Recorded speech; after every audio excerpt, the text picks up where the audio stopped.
Hello and welcome to the 14th episode, I believe, of the Dead Soon podcast. Here, I have another guest. We've got back-to-back guests within 2 days. It is my mom.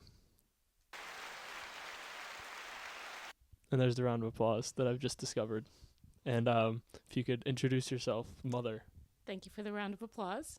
My You're name welcome. is Yamina, and I am Trevor's mom. That's good. It's short and sweet. Okay, I'm going to dive right into it. All right. I have my general format that I've been doing with the icebreaker questions. My first one is, how long could you survive without coffee? Oh, I would say a half a day. A half a day. Well, no, that's not true. A full day. I feel like you could do better than Okay, that. a full day. A full day if I have to have surgery and I'm not allowed to have coffee. What do you think you would be like on that day? Do you think, because I remember over the summer when I would be up before you, which is very rare, I would see you in the morning and it would be like a zombie was coming down and you would just be beelining it for the coffee. That is fair. That is fair. And how long, you've been drinking coffee since you were like very young, so it makes sense. Yes.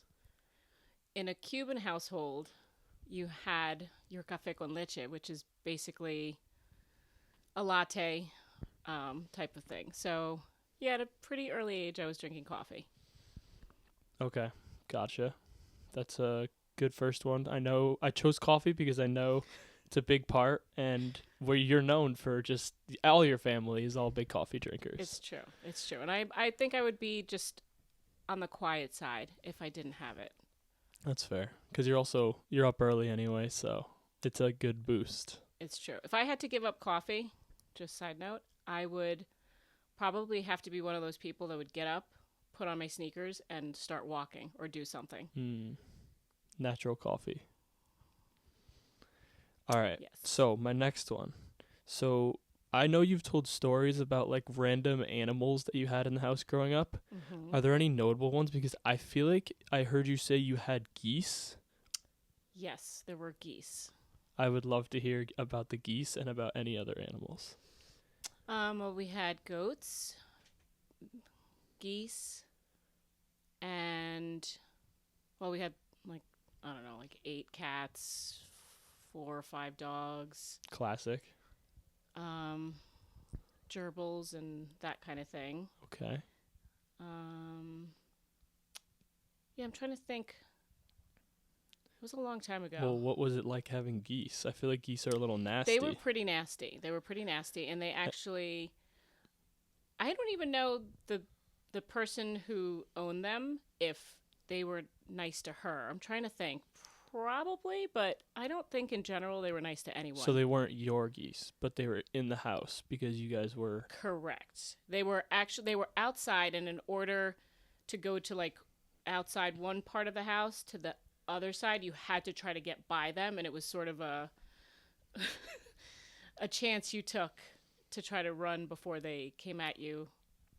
Yeah. Full force. That's pretty insane, just as a concept. But and it's because you guys had like a animal, like, what, I don't know what it's called. Like why did you have the geese? Well, those were they belonged to somebody who lived in the house also, but that wasn't part of like any sort of like business or... Okay. Because I did grow up in the whole animal hospital environment and some boarding business type of thing, but no, these were just, they belonged to someone.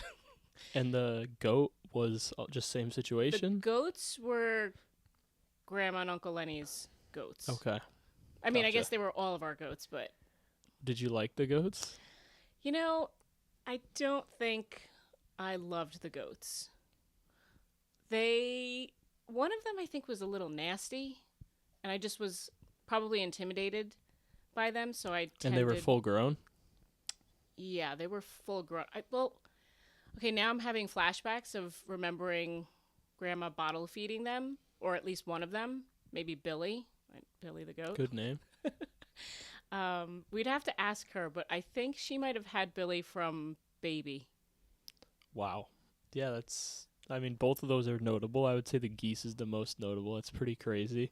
Yes. Just as a concept, just having geese around. But yeah, definitely a lot. I've heard so many just like stories and random like just about how many animals you guys had. The So, dogs and the cats actually stick out more for me, which I know sounds funny, but there was just so many hmm that and did all the animals get along? Like, especially like goat, cat, dog. Like, is that well, the goats were outside in their pen, so they were separate. The dogs did not all get along. There were two in particular that really did not get along. So that was a little tough because they would just yeah? And break out into especially a when you fight. have like 5 dogs, it's hard. Mm-hmm. It's easier when you have two to Right. keep them separate. But if you have that many, that's a lot. Right. Okay, my next little question is: so you do yoga nidra, which I think is interesting, and I've like tried it a couple times. And I took a yoga class, and we tried it. If you could explain what it is and like why you started doing it, and what are the positive effects? Okay. Well, the yoga nidra interested me for kind of a funny reason. I've never been able to nap, and I've always been jealous that dad can nap Mm-hmm. anytime, anywhere.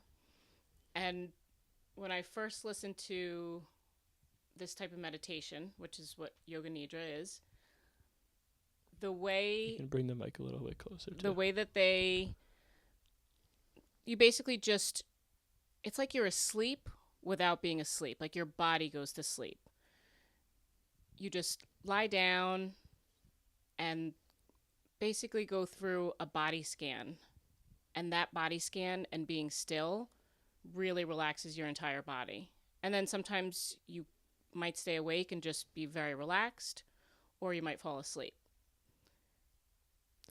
Yeah, I remember when I tried it and when my class tried it, almost everyone just pretty much fell asleep. Like there was a kid in the class literally snoring, which was insane. But I think that's also probably because so many, like for us, it was like so many students are already tired. So it's like as soon as there's That's a true. chance to sleep, they're falling asleep.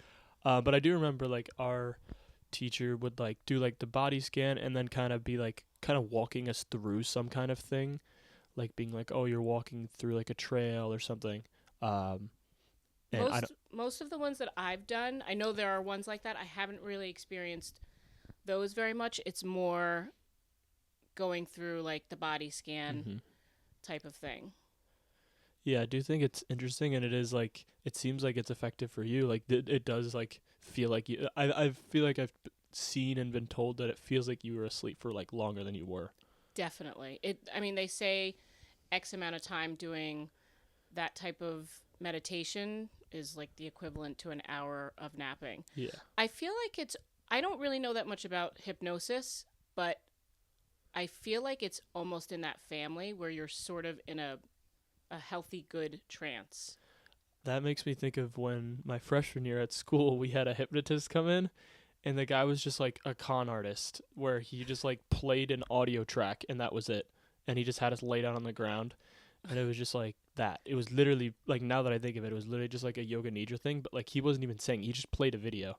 That's And funny. it was like the school probably paid them like I don't even know, a couple $100, and he just did nothing. And my like some people walking out were like, "Oh my gosh, this was the best experience of my life." And then I was just like, "This was dumb. Like this guy's I'm not buying anything that this guy's doing." That is So really that makes me funny. think of that. Yep. That That's was basically what freshman he year when did. like you just like they had events and I was like, "All right, I'll go." And yeah, So that maybe I one. should take it on the road and You could. do You that. would do better than him because he just clicked the play button and that was it. Um my next one. I feel like so you're not a huge sports person, and I feel like you've said that soccer is like the only sport you kind of learn to love by watching. So if you could explain that, I mean, obviously, like me and Robbie both played soccer, but just like tell me more about the journey and like what brought you to like really loving it. Because even now, like you'll watch a soccer game with us on TV and you're able to enjoy it, or like you don't like football really to watch. And there's been so much football going on. It's football season, so. That is true. But yeah, if you could talk me through that. I do. So you and Robbie playing soccer is what got me into watching, learning, your coach, Laura. Shout out to Coach Laura. Mm-hmm. She would explain things pretty well to us. So watching you guys just made me curious. And obviously, it's exciting watching your kid on the field. But the very first time that I remember feeling like I love watching soccer was, I think it was maybe my birthday, and it was raining, and we didn't do like the regular family get together. Would it have been World Cup? Okay. I think it was. So the Women's World Cup, right? So yes, that's what it was. Was it the men's or the women's? Well, I think it was women's. Okay. So basically I was forced to just be home because it was bad weather and we were getting together a different day. So I sat on the couch, put on the game, and you guys weren't in the room at the time. I don't know where you were, but I was by myself for a short time, put it on, started watching, and was just completely engrossed. And I remember thinking, wait a minute, I get it now. I get why Dad loves to watch football. Mm. And then I thought, it was the first time that you felt that feeling. Yeah, it was that first time that I felt that. And I thought to myself, throw in some snacks and a few people, and this is an awesome party. Like, I got it. It clicked. So I would say that's the first time that I realized I actually like watching a sport. Because you were also, that was like one of the first times that you were watching without one of us playing. Because like the other times it's kind of like, I mean, it's not that like you're forced to watch, but like you're going to go to our games. So you're kind of like, I mean, you enjoy it, but you're enjoying it because we're playing and all that. Right. It's more about that and hanging out with the but parents now, and like, chatting. we watch all the World Cups, and it's always so. I mean, it's to me, obviously we're biased, but I think it's by far the most exciting sport. Absolutely. Even just off of the, like, if you're watching football, the amount of commercial breaks and the amount of times the play stops, like soccer is just like you're getting that guaranteed 45 minutes, 10-minute break, and then 45 minutes again. Yeah. And even sometimes the extra time. So it's like at least you know how long that's going to be. And even when, like, sometimes soccer can, like, if you take a random 5-minute stretch of a soccer game, sometimes it'll be boring. But if it's a game like a World Cup game, there's always going to be at least one exciting moment, which makes it all worth it. Yeah, I have to say, even during the downtime, like just them passing the ball, I think it's from the amount of hours I spent watching you guys at practices and games that I can hear the things that your coaches would say to you guys. And so even watching that and the different shapes and the triangle and the passing, and I even find that to be interesting, I think, just because you're it kind of taught me what I'm watching. Yeah, and you're seeing it at the top level of it. So, like, it's obviously better than when we were on the field doing it. When, like, if you see a really good team doing it, it's awesome. Exactly. But also, like, that even when you see, like, two teams that aren't that great, it can still be so entertaining because, like, I mean, a lot of times it's like the team will score off of mistakes, and there's no mistakes, there's excitement. It does make it fun to watch. Do you have like a favorite and least favorite moment of watching us play or watching me play soccer? I was thinking probably the concussion. Yes, definitely. That's the first thing that came to mind. Knowing as soon as it happened what had happened.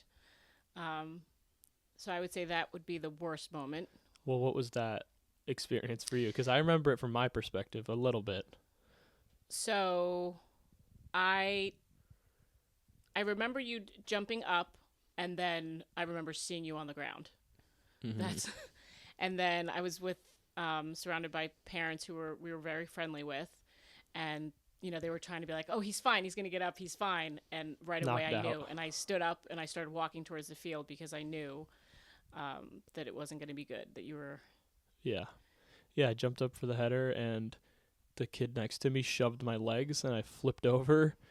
And I guess, I don't know if I hit my head back down or like face down. Probably my my head slammed the ground. Yeah. And then I was knocked out, and I wake up, and it's just like in a movie where like the eyes open, and it's just like people around you. Yeah, that was not fun. But do you have a favorite moment, a more happy moment? A more happy moment.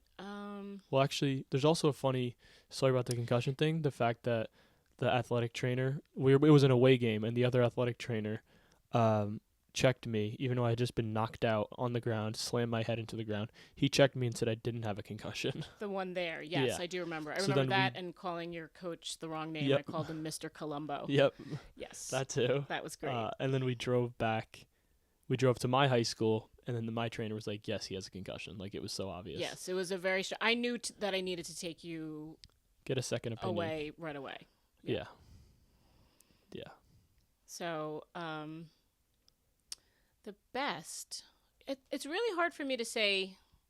I'll probably think of something later, but right now, honestly, I just loved watching all of it. Even the practices were fun. The watching you guys play games. Also, we were really fortunate, especially with when you played, to get close to your teammates' parents. Yeah, and it was the same group of us from basically like age like 8 and all the way until high school. And we genuinely rooted for all of you on the field, and I just love that. I think it's an underrated thing. It's like that it was a whole like community of us. It was like the parents all know the kids, and we're all like everyone's looking out for each other. Everybody wants each other to succeed. And if one of us wasn't there for some reason, you knew. I mean, I don't honestly remember missing a game, but if I did, I know I would have felt like they were looking out for you. Mm-hmm. Yeah. They would have stormed the field if anything happened. They really would have. Yeah, and there was also like so many different like eras of it too. Like there was like the little youth soccer, and then we started travel, and then we started like more competitive travel, and then like the high school transition. Like for me, I mean obviously like playing it, the high school transition was like the craziest thing. Like the first time I played a varsity game, I was like, this is insane. Like it was the biggest like just craziness moment. Yeah. But next, so tell me about this. I guess this is an icebreaker, but this probably goes much deeper. But tell me about your relationship with our old dog, Rusty. Oh, wow, Rusty. I knew Rusty needed a shout out for this. So. Yeah. Rusty. And how long has it been since he died? Because That's a good 6 question. years? 7 years? I'm gonna say. Actually, I think it was like my junior year of high 8 school. years. So That's maybe it. 6. Something like. It was my sophomore or junior year of high school. Yeah, I think it was junior. So I wanted you guys to have the experience of a dog. Well, really, actually, you guys were hounding me that you wanted a dog. I probably could have gone without ever owning a dog, or so I thought. You did have a lot of animals as a younger it in your burnt me out, life. so I was like, I'm done. But then we met Rusty, and looking back, we had no business taking that big of a dog on. But so he came with his issues, our darling Rusty. Yep. Being a Rhodesian Ridgeback, he was a big dog, and he required a lot of work, a lot of patience, a lot of work. And it was hard because I ended up probably bonding with him the most because I had to work with him as hard as I had to work with him. Because you were spending the most time with him. Right. And there were some bad behaviors that really made me nervous to have him around you guys, so I knew I had to get that under control. And so he became an awesome dog. He really, I mean, when I think about it, I couldn't do simple things like if I did yoga in the same room as him, he would flip out if my arms went above my head. Yeah, if you raise your arms, it was always an issue. Like, if you had a garbage bag, it was always an issue. Yes. He just had very random things. Yes. So, obviously, he was abused in some way. So, it's amazing when you look back to how much he loved us. When you think back to the beginning of when he would react the way that he would react to how he was with us. He loved us all so much. Yeah, I think... I mean, it was definitely an awesome experience having him. We definitely got to enjoy the best parts of him, which is, I mean, you obviously like put in the most work into forming him into like a dog that could be around everyone. Like he was still like, it was kind of like weird. Like it was kind of like he would be fine with us like 95% of the time, but he'd have like that one moment every couple days where it's like, okay, that needs to like stop. Right. And he just became he was very protective of all of us. So I also got nervous when people would come over. He really, and what's funny is that people would say, calm down, he's fine. They would say to me, just chill Yeah. out. And I would not chill out because I'm like, he is a massive dog. Yeah, and, especially with kids. He was just like, even if he didn't mean it, he could knock someone over. Right. Or someone who's older, he would knock them over. But I think people had a hard time because he was such a sweet dog. Yeah. And he just... And he never really was aggressive. He was just excited, which is what a lot of the big dogs just don't know how big they are. And Right. And a lot of times, I mean, dogs, even when they're aggressive, it's oftentimes just because they're scared. So that's obviously where he was coming from. Yeah. Yeah. Do you have like a favorite memory of him? Because I'll give mine so you can think. I just have like memories of like, so I would be playing Xbox like late at night, and he would be like just like laying outside or like close to my room or something, and I would go walk to like grab a snack and then come back, and he would always just follow me into my room, and I would just like a lot of time I would be eating like Ritz crackers or whatever we would have, and I would literally like, he would be so gentle, I would just like slip a cracker into his mouth like a vending machine, putting $1 in a vending machine, and he would just take it and like softly chew it. And I just don't know why, but that's my favorite memory of him. That I would just like sneakily give him crackers, and he would take. He was surprisingly very gentle with like food stuff like that. Like, I guess it depends, but at least in that time, he was just like, I could literally just like slide a cracker into his mouth, and he would just be like sitting next to my desk waiting for it. I think we all worked with him on that. I just had a memory that we used to say like gentle as we were giving him things. And then he would be very gentle. Because we were afraid those chompers were... Yeah. Probably my favorite memory is he absolutely loved car rides. And if I said the phrase, "Do you want to go for a ride?" he would instantly become so excited that he was a kangaroo. Yeah. And he would jump up and down.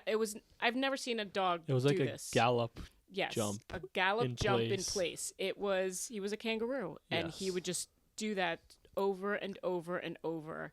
So excited. He loved it. So taking him on car rides.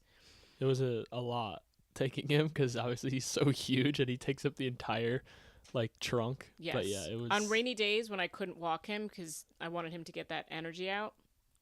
I would just take him on a ride down the road so he could stick his head out, and he would get all that energy out just by doing that.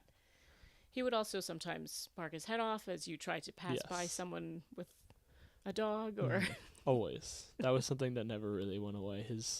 But that's a good thing too. His alert, always barking at everything. Yes. I never felt safer than with Rusty, for sure. Okay, so my first kind of category I have labeled as motherhood, because you are a mother and you're my mother. So this is true. It's a great category. First, I have, how would you describe your parenting style? You don't have to get into like clinical terms, but if you want to, feel free. I would describe it as protective. I liked bubble wrap. I like to bubble wrap you guys. I think I was pretty, in the best way, a bit controlling, I would say. And yeah, very hands-on, we'll say. Very hands-on. Yeah, I would say, I think that all makes sense, and I think, but it's all like good intention. Like, I think there's a difference between definitely. Like if you're controlling with like a ill intent, like it's like yeah, you obviously always had the best looking out for us, which is always obviously important. Definitely. Do you think your parenting style has changed over time? I would say, while you guys have transitioned to adults, even though you're still my babies forever, I would say this has been a tough transition. So I would say I've changed a bit in really allowing you guys to just have the room to make your own choices, whether I agree with them or not. And yeah, I would say that would be the biggest transition. Just the letting go. I spent a long time being mom, and then when it's time for you guys to make your own decisions, it's hard to let go. Mm-hmm. You guys are dependent on us until you're not. And Yeah. then we don't get like a little note that says this is what you're supposed to do when they're ready to let go. Yeah. So you have to sort of figure it And out. then there's still times where you do need to step in to like be comforting or be supportive, but then you have to know when to not. Exactly. Obviously, I'm not a parent, so I don't. It is. Have not. It's a feeling that you wouldn't be able to describe to It's someone who really isn't hard. a parent. It's very. I would say that's the hardest part of being a parent. Is that, or one of the hardest, I should say. Figuring out when to let go, and when not to. When you guys need it and you don't know that you need it. Mm-hmm. Yeah.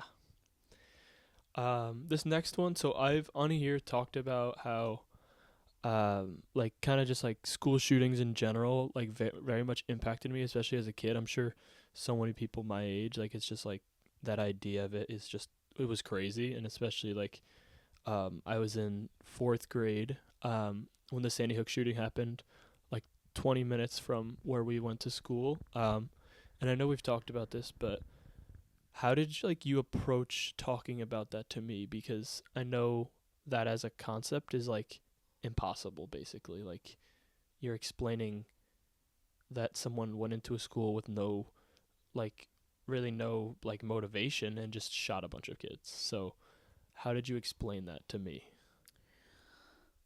Well, it was pretty horrific and difficult to explain. And at that time, there were a lot of different, I don't know, notices that came home from school or experts that you would hear saying, giving advice how to talk to kids. And the biggest thing that I kept hearing was to only answer the questions that you're asked and not necessarily go into too much detail. And that kids will tell you what they want to hear. So I tried not to over talk anything, and I kind of went by what you wanted to know. So when you would ask a question, I would answer it. What I found interesting for a while is that you knew something really bad. I think they initially told you guys something like that there was a bear in the area or something. Yeah, I think that was like when they originally did the lockdown thing. And then I have the memory of like it was around Christmas time, so they threw on like the Polar Express, and we are all just like sitting there, not really knowing what's going on. And I see my teacher like pick up the phone or like something, or like she obviously was getting the news about it, and then she was just crying.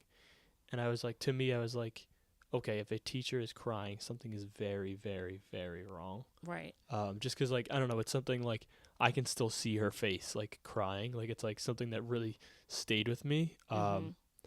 So yeah, and I don't really know how, I don't remember how they, like if they even like mentioned it to us, like I don't really know. I don't remember that they did. I honestly don't remember that part. I remember I don't remember the exact conversation I had with you guys, but the feeling I got from you was you didn't want to know, even though you already knew something really bad had happened. So that was probably the most challenging part.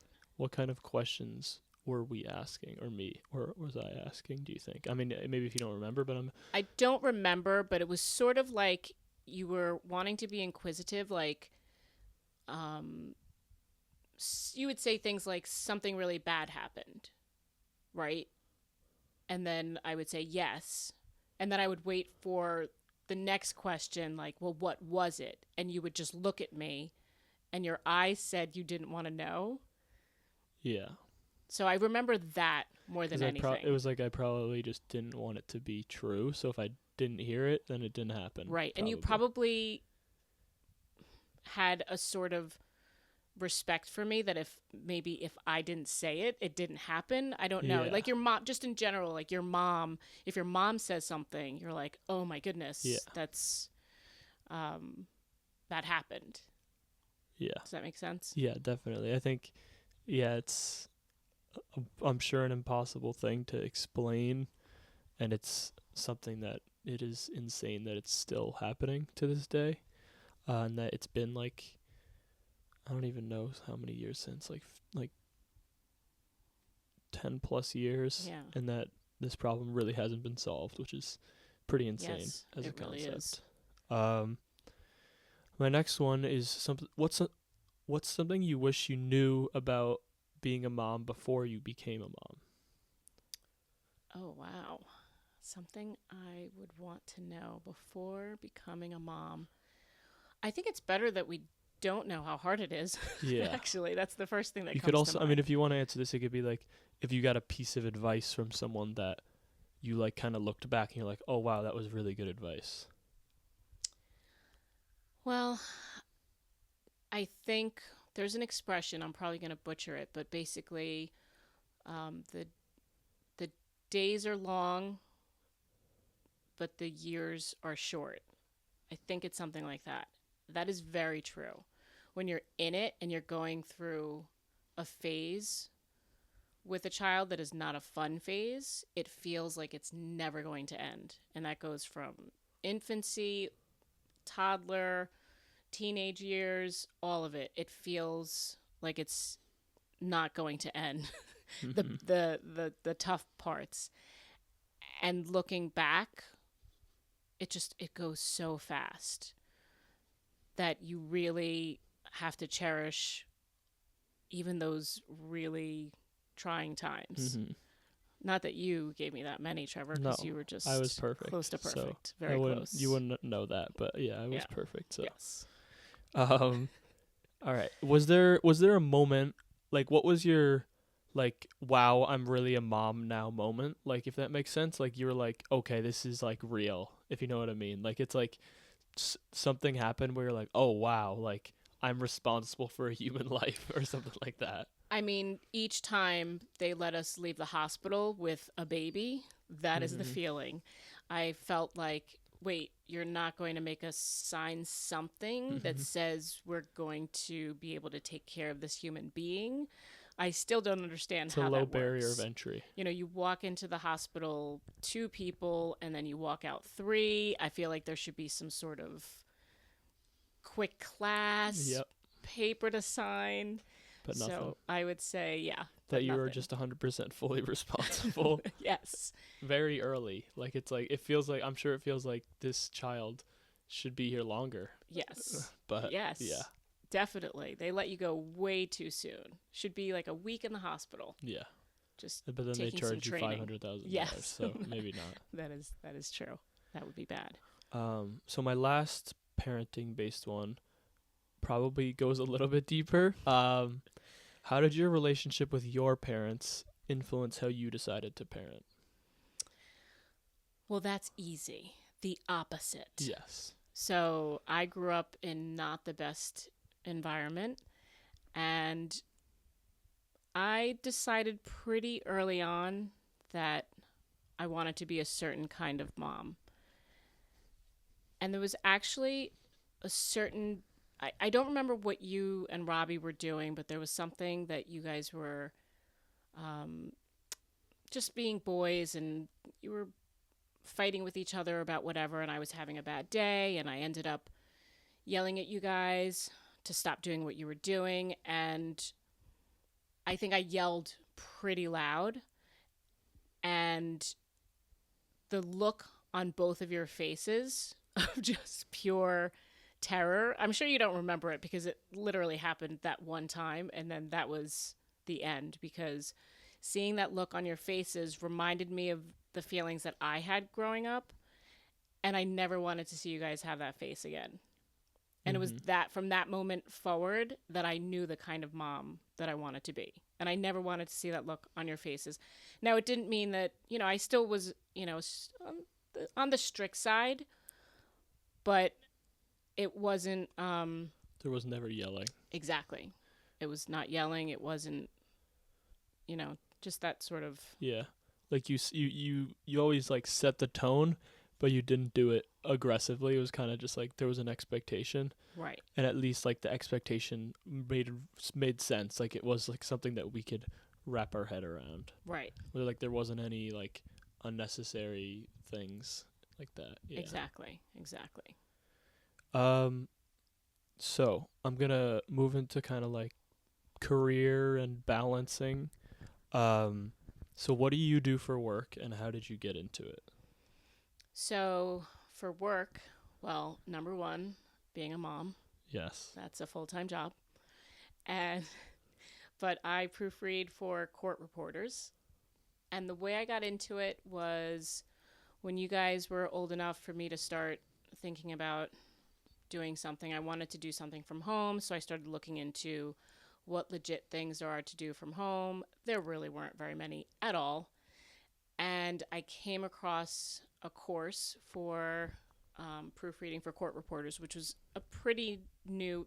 This particular girl that had this course, she was the only one at the time. So I basically just looked into it and decided I would take the course and see if, Dad always used to say that I could walk in a room and just find the mistake in the room right Mm-hmm. away. So I thought, well, maybe I could apply this to proofreading, finding the mistake.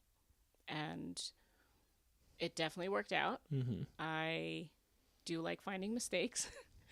And so I took the course and I started just looking for clients, and little by little I got some clients. And how did you find clients even? Like, So because at you're that basically time, starting from yeah, nothing. the program is very different now, what you're supposed to do and the things that they advise you on, but it was just cold emails, just sending out emails to How did court you even find the reporters. people to email? So you can go on different websites and find court reporters. You can find agencies. I emailed, I don't even know how many agencies. I got a lot of returns saying, thanks, we'll, keep your information on file and that kind of thing. And eventually I just finally got that first email back saying, I'm interested in your services. Can you, take this job? Mm-hmm. And I was a little terrified at the first job, but I was excited to sort of try something new, and it worked out. And it's been how long since you started it? 10? Actually, I think it's been 10 years. Yeah, which is crazy because I feel like I remember when you were just starting it. And what's funny is my first job, and the reason that I remember the 10 years is because Dad um, has his pacemaker. I think you guys might have even talked about it Yeah. on your episode that you did with him. He's had it for 10 years. The very first job that I got, now after sending out all these emails, was 2 days before Dad was going in for his surgery. Mm-hmm. So I actually took that job with me and did it while I was waiting for him during his surgery. So high stress levels, first job. Which I Yeah. laugh at it now because it was a 50-page job, which is nothing. But at the time, I think I don't even know how You long probably, I took yeah, I doing was going it. to say quadruple checking every single Yes. line and making Yes. sure. Because, I mean, it was your first job. So, I mean, it makes sense that you would kind of go into it a little Right. stressed and wanting it to be perfect. Exactly. So what's your favorite and least favorite part of that as a job? So my favorite part of proofreading for court reporters would be I've learned so many different things about so many different subjects that I never would have. I've always enjoyed learning, so that's, I would say, one of the biggest benefits. I would say the thing I enjoy the least is, well, the extremely boring ones Mm-hmm. would be one part. And it was a little difficult at first putting myself out there looking for work. That was, it's a little daunting to just throw yourself out there Yeah. and have people just sort of trust that you're going to do a good job. So just sort of proving yourself takes a while. Mm-hmm. So I would say those. Yeah, that makes sense. Definitely. I mean, it's any job that's like that where it's like freelance. That's the biggest part is getting people that want to use your service. That's Right. hard. Right. And believing in yourself and not letting imposter syndrome Mm-hmm. come into play. I mean, it sort of just started out for me as, I don't know, it's sort of an idea. Mm-hmm. Looks good. My main goal was I wanted to still be able to stay home because even though you guys were old enough, you still very much needed me. So I wanted to just have something. So it wasn't like I started out thinking, oh, I would love to proofread. Mm-hmm. But It kind of fell into your lap and ended up being something that worked exactly, out. exactly. Um, so my next kind of category is creativity.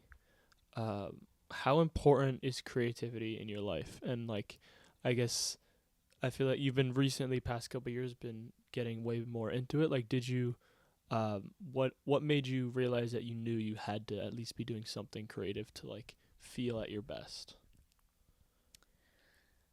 Really, that happened by accident. I don't think I set out um, knowing that I had a creative side, to tell you the truth. I Dad and I went to Barnes and Noble. I was actually having like just not a great day, just wasn't feeling great. And we went to Barnes and Noble. There was an art section and they had a paint by number, and I for some reason picked it up and I thought, you know what? I remember as a kid I really liked doing this. I think I'd like to go home and do this. So got home, took it out, started doing the little, following the numbers with the colors, and absolutely hated it. Mm-hmm. It made me so stressed to try to like stay in the lines with the numbers. And so I decided I'm just going to paint this. And I looked at it was actually Dad's I think it was his grandmother had painted this picture, and I sort of just copied because it was a similar picture, and so I just copied that, painted it freestyle, following no numbers, and it actually looked like something. Mm-hmm. And I was surprised that I was able to make it look like something. And I thought, wait a minute, that made me feel really good to create something. Where was this? I had no idea where it came from, but it felt good. And that, I think, was the day a little bit of creativity was born. Mm-hmm. In knowing that you didn't want to color inside of the lines, you were like Correct. ready to explore, and then decided to, yeah. And then I mean, you did the painting, and then transitioning into now, you recently launched sort of like a mindfulness like Instagram, along with the insight timer thing too. If you could explain like kind of how you got into that, and yeah. So I started with I was kind of curious about meditation. I feel like I have, like, just over the years, dealt a little bit with anxiety, and I thought I kept hearing about meditation and how it can be helpful. And so I decided to try this app, Insight Timer, and I just tried 5 minutes a day of meditating and sort of fell in love with it and was kind of blown away that breathing, Mm-hmm. just simple breathing, could calm you down. And then I loved being able to have something that you have with you all the time is your breath. So no matter where you are, what you're doing, who you're with, knowing that I could just breathe and calm myself down made me fall in love with meditation. I'd never even like thought of it like that. I like the way that you put it, where it's like it's the one thing you always have access to, and it's true. I like it. I think yeah, there's definitely like even just like taking a single deep breath a lot of time can make you feel better, because it's like you have so much like it's like when you're like putting back your shoulders, and like you a lot of time we're like so like tense, and Yes. it's a way to kind of, I don't know the right word, but like fight against that and relax finally, and your breath is the best way to do it. And when you start meditating, or at least for me, when I started meditating, I didn't realize how often I was holding my breath. Just, you don't even realize how much tension in your body. That was the word tension. Yeah. Yeah, that really, it makes you so aware. Mhm. I love that. And so I know, so it took me forever to finally start this podcast and and telling people was a whole other story after I had started it. So Mhm. how hard was it for you to put yourself out there, like starting the Instagram thing? Because obviously it's something new and it's something intimidating, even just for you to approach. And then the concept of like putting yourself out there, I'm sure it's not very easy at first. Yeah, I would say it was definitely hard. I think actually both you and Robbie are always so encouraging. You and I have had a couple of conversations where you sort of have more of the attitude of like, yeah, why not? Just go for it. Mm-hmm. And that's not my style, but I love the way that you present that. Kind of makes me feel like, hey, yeah, why not? And it's easier for me to tell you that, like also like because even like I had probably told you that before I even started the podcast, because Right. it's easy for me to like just do it, but I'm like I wasn't doing it, so that's why I was like when I started this I was like I'm not like being true to myself, because I'm like I can give this advice and be like just do it, like Right. stop being a baby about it, and but then I'm like I gotta do it, I have to do what I want to do. And then also having the idea to do something. You know, we always joke around how I'm the idea Mm-hmm. person. I've had a lot of ideas and I don't actually follow through on doing them. So I would say this one, listening to the meditations, I started to think, I wonder what it would be like to actually do a meditation and what's involved in that. And when I looked into it and looked at what their requirements were, I one of the things that was listed was to do that you had to link a social media account, and I didn't have that. And so initially I thought, well, I'll just do a little Instagram account so that I can, present, so they can have something to link to my bio that would have something to do with meditation and wellness and that whole space. And what I didn't realize when I started it was that I was going to enjoy it as much as I am enjoying it. You gave me a couple of lessons on how to use the graphic imaging stuff, and I realized I have a lot of thoughts in my Mm-hmm. brain. I have things that A I've lot of written. wisdom. Oh, thank you. I have a lot of things that I've written down, whether it be on my notes on my phone or just different notebooks that I have or just stuff that's in my brain. There's a lot in there, and it feels really good to have a space to put it out there. I've probably recently said this to you already, but I sometimes feel like I have I can be a little bit too much. I go a little bit too deep sometimes, and not everybody wants to go that deep. So I love having a space that I can go as deep as I want, and Mm-hmm.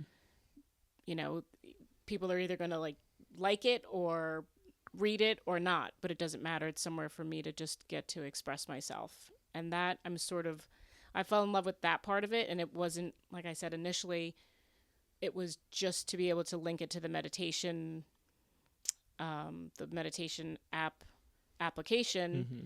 and it sort of has become something that I'm really enjoying. So that's been a nice And you've been surprise. doing it for how many days now? I think we're on Because you've like been doing like a day daily 20. post. Yeah, it's like 21 days or Yeah. something.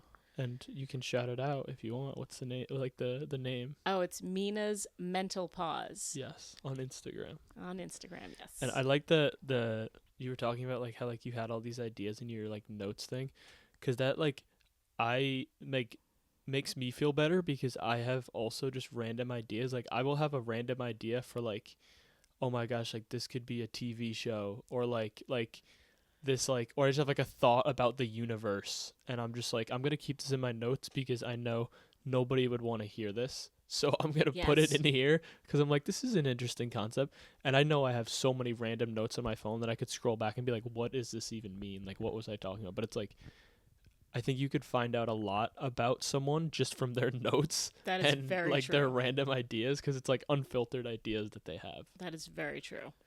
Yeah, definitely one. I just like we'll have random stuff in there.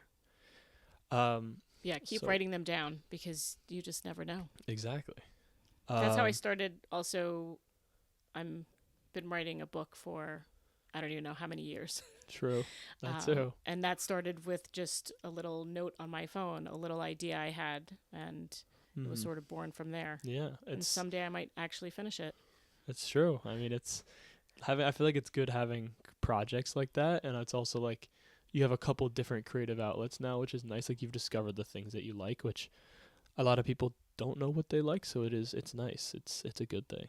It's yeah, it's definitely been a surprise to me to learn this part of myself. I've taken a lot of pride in being a mom, and I at a very very early age knew I wanted to be a mom. Mhm. Most of all from anything.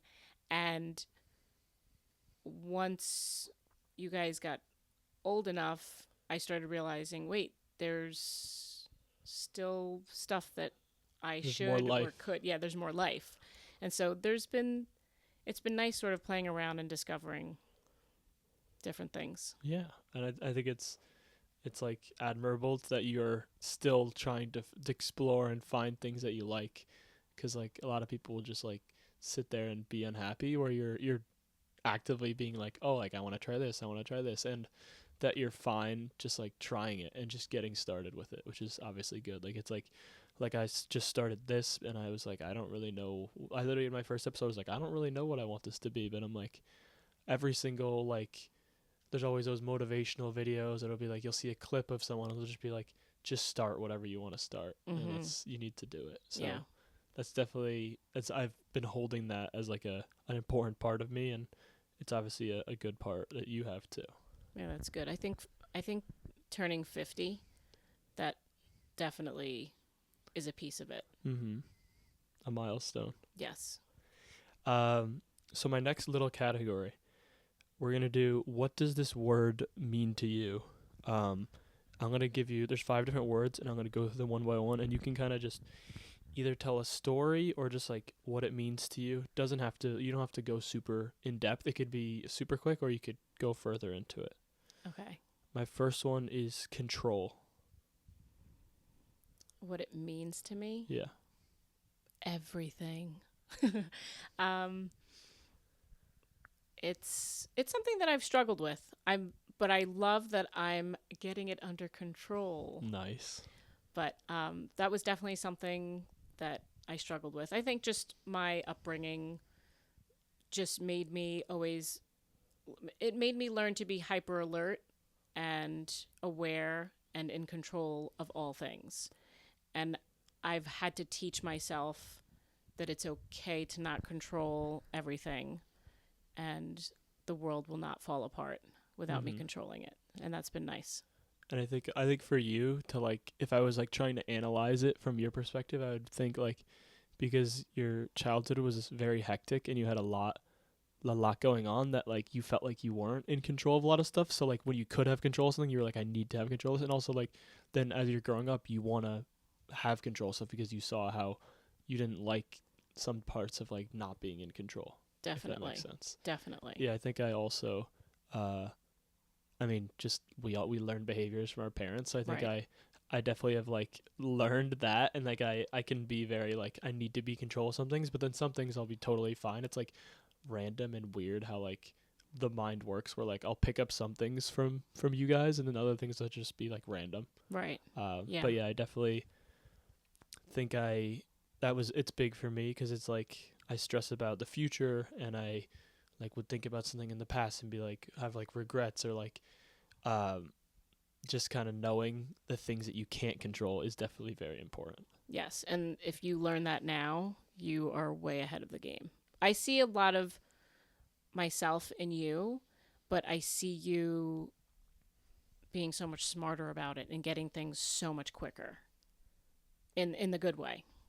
Yeah, I mean it's also being able to learn from you also, and like that's like a part of being a parent is like you kind of want your children to learn from you and Right. do things better than you. I feel like is a lot of it. You want your Very children to true. learn and you want your children to be successful. So, Yes. my next word is happiness. Happiness You can't say it's everything because you already said control is everything. So, just to let you know. is not everything. Nice. Happiness is a choice. And as cheesy as that sounds, it really is true. I mean, every day has its challenges, and I've learned, and I really think this goes back to meditation because meditation is a lot of just being present in the moment and just being present in the moment has made me be able to just lean into being aware of just happy moments. And it could be just little stuff. It doesn't have to be big stuff. It's just being present and enjoying it and just being aware that you're enjoying it. Mm-hmm. It could be just a walk and the sky looks extra amazing that day, or there are really cool clouds. And I don't know, there's something about meditating that has made me just much more aware of those little moments. Yeah, I think that was a great answer. I think you're 2 for 2 so far. Wow. Yeah, I think the happiness thing, it's like the um the Buddhist monk guy that you had mentioned before, and I have like the book Thich Nhat from him. Hanh. Yes, that's it. Like I remember I have his little book over there, and I like the part of that like stuck out the most to me was like he was talking about like basically anything you can get joy out of doing basically any like menial task if you're just like fully enthralled in it. Like he gives example of like, oh, you're pouring a glass of water and it can still be enjoyable if you're there, but if you're, I think we all struggle with this. I think just like we'll be on our phone and we'll be like, oh, we need to fill this like 5 minute gap, but a lot of time we don't.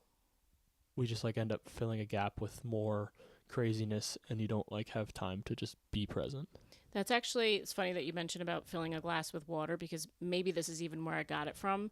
I listened to a podcast, and this particular guy talks a lot about different meditation things and just being present. And one of the exercises that I must have learned from someone he interviewed on there was being present in everything.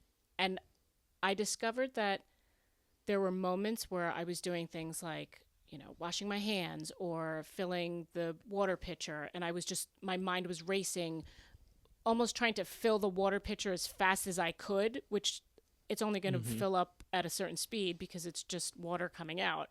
But I was so not present, and I found that practicing in those moments where it's almost like I all of a sudden see it in slow motion.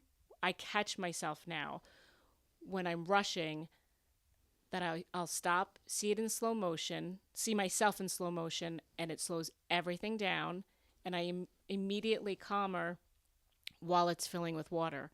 And I'm literally just listening to the sound of the water going into the pitcher, the hum of the refrigerator filling it, and it just instantly calms me down and changes the experience from, oh my goodness, I have to hurry up and finish this water filling so that I could go and do the next thing. It just becomes, I'm here, the water's filling, and it's kind of just nice. Slowing down. Yes. Yeah. So I think that's definitely a big one. And I think that's a good way to put it, that it's a choice, and happiness is kind of being in the moment. right. My next one is family. Is everything. Nice. Again. Family is very important to me, as you know. I love the little family that we've created. Not coming from the most ideal beginning. I love that I was able to fight past just repeating bad cycles. And so, yeah, I love that. Perfect. The next one is love. Love Don't say it. Don't say everything. is everything. All right. Love is a great thing. Love is, I feel like I should break out into song of some sort. Oh, wow. But I won't. Maybe at the end. Yeah, that's kind of tough. Just You don't have to go. Love It can be as complex or not complex as you want. love is lovely, is what I would say. I agree. I think so too. All right, my next one, I don't think you'll say everything to. Fear. Ooh, fear is scary. True. I agree with that. Fear, I definitely have a tough time with fear. I do tend, and I think this goes back to the always on the lookout for danger. And you grow up a certain way, you're just Mm-hmm. always looking for, like, yeah, looking for danger and where's danger. And, um, but I think I'm getting a little bit better with that. A hair better. Not in the car with your dad while he's driving, though. That is something that I That still. I think you won't be able to. No. And it's No. nothing against him because he's actually a very good driver. It's about me and being Yeah. just fearful of it. Also, just to my credit, having to read a few depositions on car accidents has True. not made that any I'm better. sure that So doesn't help any fear because there's a lot of depositions that just have like things you're like, I didn't even know that could happen. exactly. Yeah. So it definitely has not helped. Yeah. I think that's that's a That's good fair, way to right? yeah. I think we've also, as me and Robbie talked about, like we inherited a little bit of the paranoia and fear, definitely. Yes, you definitely have. And you're welcome. Thank you. We're always looking out. We're locking all our doors. Nobody come by. My next category is faith. So, why do you believe in God? Ooh. So I had a definite moment, which in Christianity, sometimes you'll hear people talk about certain moments that, you were really impactful in your journey or walk. And for me, I had an experience with a not great day that I spent the last day with my mother, and I felt pretty hopeless that day. And we had originally, my mom raised me Catholic, and so, I had, I believed in God and, went to church and CCD and did all those things. But this particular day, I felt really, really scared and alone, and I felt a presence when I prayed that day. And I asked God to get me out of the situation that I was in. And I prayed probably, I mean, for hours, just off and on between crying and praying, and just sort of my prayer was answered. And I think praying as hard as I did I was 12 years old at the time, and the things that happened afterwards, there was no question in my mind that it was God. There wasn't even a question. And from that moment forward, I knew that he had me. And that's never changed. Mm. I've had moments of being scared and doubtful and, hey, you still seeing me down here kind of thing. Mm-hmm. But that was the moment it was born, and it's never left. And I'm very thankful for that. I think it's interesting that you have. I mean, I think some Christians will, or just people who are religious, will have like a story, and I think it's definitely a lot. Like people will have like similar stuff to that. So it is very interesting, and it's like a case for religion that it's like a lot of people will be in like the toughest of times, and then faith will be the thing that gets them out. Yeah, I don't actually, and I've had this conversation with people. I don't know, and this is not a judgment against people who don't believe, but I don't know how you go day by day without having faith. I don't know what that would feel like. That would be terrifying to me. So yeah, so I'm glad to have that. Mm-hmm.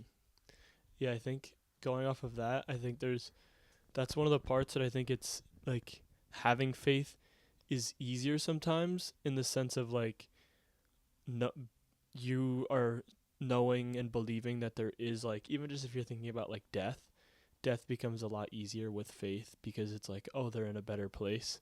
Right. Where it's like a lot, like some people are just like scared to not believe because if you don't believe, then when someone dies, nothing happens. Like it's a scary thought that it's like they're just actually gone. Where I think faith and at least Christianity is like you don't have to question that. You can just be like they're like in a better place, or they're in heaven, and whatever your like vision of heaven is. Right. It makes it easier to kind of wrap your head around stuff because Otherwise, it's like like if an atheist is describing death, it's like you can't even describe it. It's not like a describable thing. It's like Right. nothing. Right. Yeah. Yeah. Um, and then off of the faith idea, how do you stay connected to your faith during difficult times? So I have, I mean, I pray every day, and I pray differently than what I was taught growing up. I basically just have conversations with God every day. Out Just loud or in your head? both. Okay. I do both. A lot out loud because I like to talk. I do hear you talking to yourself sometimes, so I don't know if it's praying or just talking, but Yeah, there's so definitely both. it could be either. Yeah. But I would say just I don't know when I learned to, instead of pray or just pray, to have conversations with God.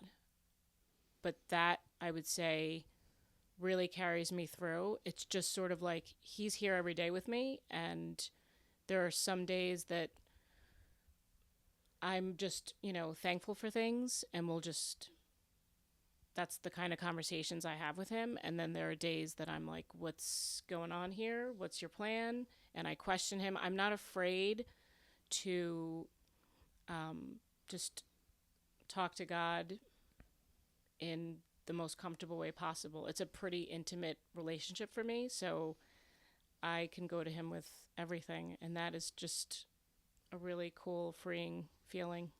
Yeah, it's that open line of communication that you can always, like you said, it's even though you have people in your life that you can talk to about stuff, sometimes you can't talk. Like there's stuff that you don't want to talk about or can't talk about, and it's Right. easier to talk to God about it rather than somebody. And I think I've had certain things happen that, I in my conversations with God, he knows that like I can be a little stubborn sometimes, and I actually need some signs. I need, like, come on, just throw something at me, just anything. And when I'm, you know, having a hard time and I need it, he will definitely send me something. And I actually have, I don't know if you've ever noticed the little lamb in my room, the little white lamb under my TV. It's a little felt lamb. There's a story there, and I don't know if you remember because you're a part of that lamb in that story.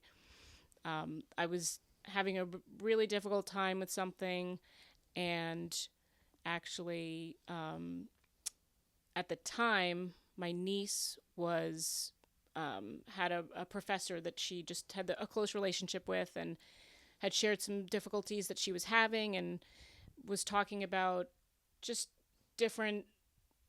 They were just talking about family stories and black sheep, white sheep in the family. I don't know if you've ever heard that expression. And so her professor gave her this little white sheep to give to me while I was having a difficult time. And when you saw the sheep and you asked about it, and I said, actually, do you want to name him for me? And you said that you said Henry.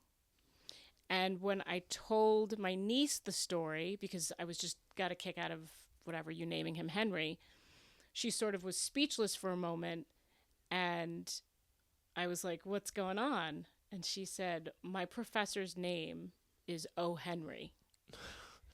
And obviously you had no idea about that. I had no idea about that. And so it was like a little wink from God, making sure I knew where that sheep came from. Knowing where Henry came from. Knowing where Henry came from. And so he sits there as a reminder to me. Whenever I'm feeling a little doubtful, I'll just all of a sudden find my eye on Henry. I forgot that his name was Henry. Yep. But I always see him in there. I got to start saying hey to him more because I haven't been acknowledging Henry enough. It's true. If someone was asking for advice about like starting or strengthening their spiritual journey, what would you tell them? I would say to have those conversations that I was talking about every day, and just in everything, not to be afraid to be angry when you're talking to God, be sad, be happy, be all of the things, rather than just, I think Also, maybe growing up Catholic, there was a lot of just like prayer. You know, you say your Our Fathers, your Hail Marys, and it's just very structured. And so I would say structure is good, and a lot of people find just a lot of peace in that type of environment and structure. But for me, it was breaking away from that and just having conversations and just that being just more open and more free. Mm-hmm. So I would say just have those conversations. Yeah. Just start the communication. And my base was also I spent a good amount of time in the Bible and reading some of the stories and feeling a connection. We had a pastor that gave really good sermons at the time, and this would be a really good tip. I really enjoyed the day that I learned to highlight and write all over your Bible. And, you know, while you're, whether it's a sermon or you just read something that makes you feel a certain way, in the beginning I was like, well, you don't write in your Bible. But then I realized, no, writing It's all of your... customizable. Exactly. So I have a lot of things highlighted, little notes, and I would say, so having that, you know, relationship with your Bible also is definitely helpful, and have the stories in there that are meaningful to you. I do remember. I just got like a vision of you writing in your Bible. Yep. I do remember that. It's a key. Like I remember what your guys' Bibles looked like. And if you ever want to pick it up and read it, feel free. There's a lot of good notes in there. Yeah, it's already pre-annotated. Exactly. So my next category is just like reflection. So what advice would you give to your younger self if you could? My younger self. Not that you aren't currently young. Oh, thank you. Thank You're you. welcome. I think I was a really good kid. I mean, all kids are basically But you're good. better than them. But I was just a really quiet, sweet kid. And unfortunately, I was a target to some, you know, not so nice kids. And so I would say to my younger self, just sort of, sometimes people aren't nice, and that's okay. Don't let it mark you. Just, there are nice ones too. Yeah, I think that's good. I think would be good advice to any child. Thank you. I think even though I am still youthful, I think one of the biggest, I don't know if this was a piece of advice that I got or if it was like kind of like I've reached a breaking point. Going into college, I think I was very like timid and like afraid to do things and just be like, oh, like, what are people gonna think, or like I can't do that, or blah blah blah. Just all like everybody does that, where you're questioning yourself. And the best like self piece of advice I forced on myself was just like saying yes to everything.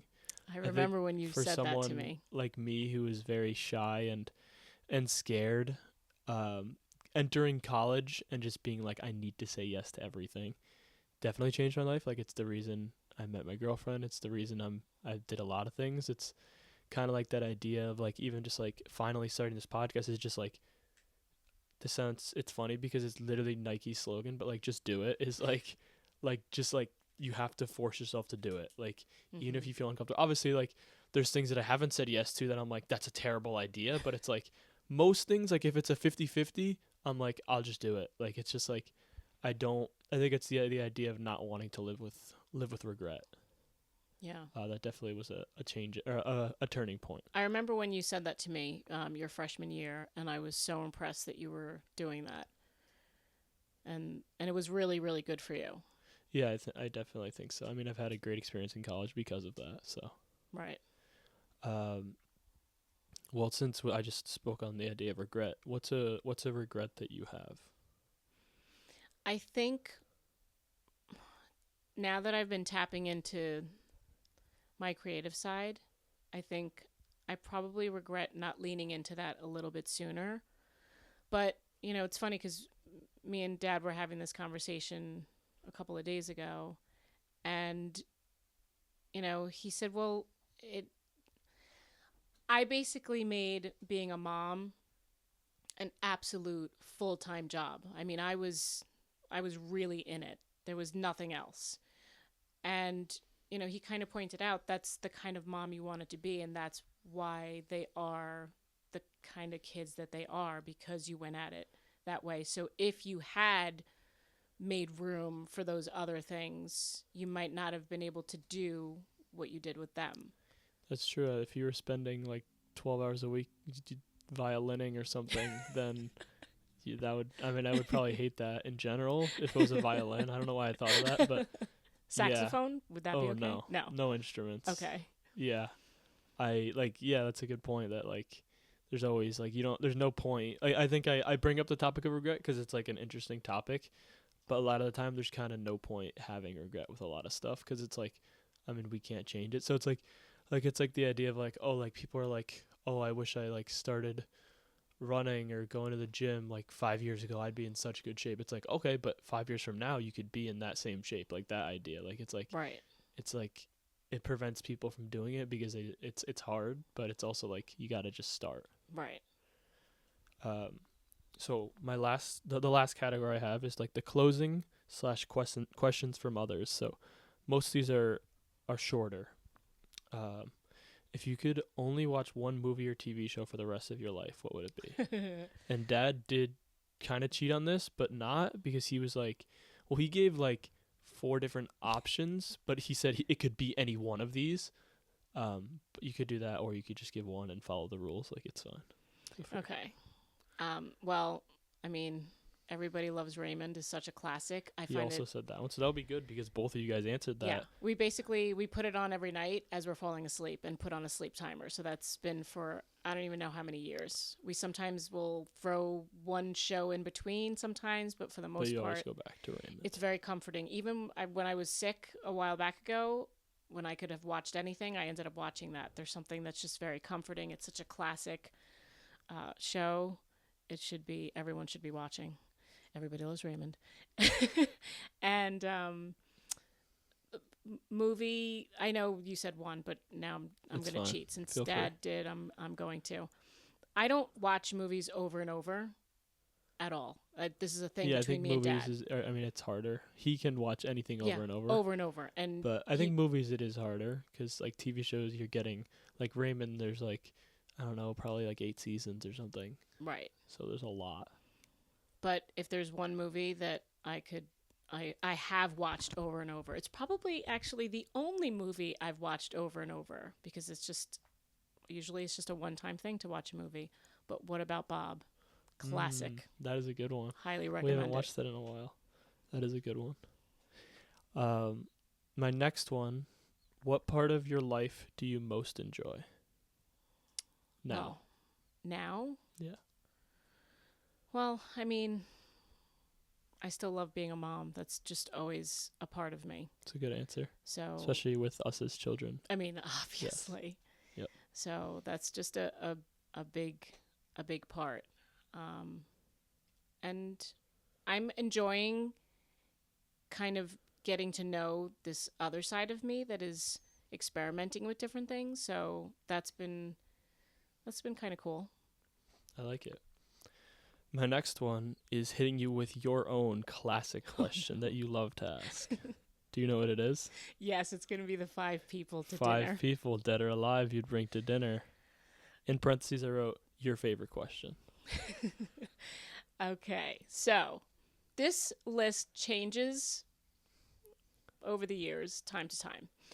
But I'm going to completely remove people that I've lost.